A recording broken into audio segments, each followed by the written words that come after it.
ധനുഷ് നായകനും സംവിധായകനുമായ ചിത്രം ഇഡലിക്കടയുടെ സെറ്റിൽ തീപിടുത്തമുണ്ടായതായി റിപ്പോർട്ട്.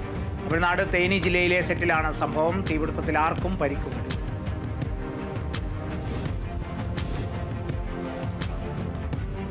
വീണ്ടും തിയേറ്ററുകളിലെത്തി വിജയ് നായകനായ ചിത്രം സച്ചിൻ. 59,000 ടിക്കറ്റുകളാണ് അഡ്വാൻസായി ബുക്ക് മൈ ഷോയിലൂടെ വിറ്റഴിക്കപ്പെട്ടത്. റിലീസിന് തമിഴ്നാട്ടിൽ മാത്രം നേടിയത് 2.3 കോടിയാണെന്ന് റിപ്പോർട്ട്. 2005 ഏപ്രിൽ 14 ചിത്രം ആദ്യം റിലീസ് ചെയ്തത്.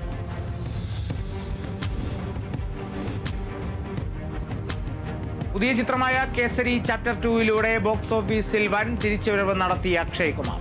രണ്ടാം ദിനമായ ശനിയാഴ്ചയിൽ 9.5 കോടി നേടി ആകെ 17.25 കോടി ചിത്രം നേടിയെന്നാണ് റിപ്പോർട്ട്. കരൺ സിംഗ് ത്യാഗിയാണ് ചിത്രത്തിന്റെ സംവിധായകൻ.